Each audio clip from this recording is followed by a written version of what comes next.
அம்மா பவானி அழைக்கிறோம் வாணி, அகம் குளிர எதிரில் வந்து அருள் திருக்காட்சி தந்து உன் காலடி நம்பி வந்தவர்க்கும் காவலும் நீ என காட்ட வேண்டாமா?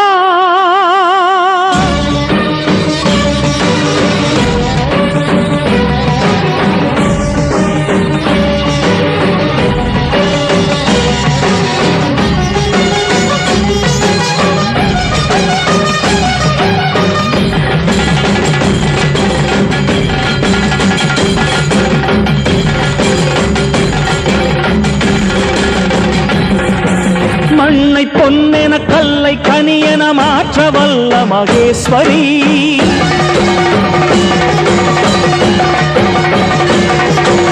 ஊறு செய்திடும் ஊழ்வினைகளை நீடு செய்யும் நிரந்தரி.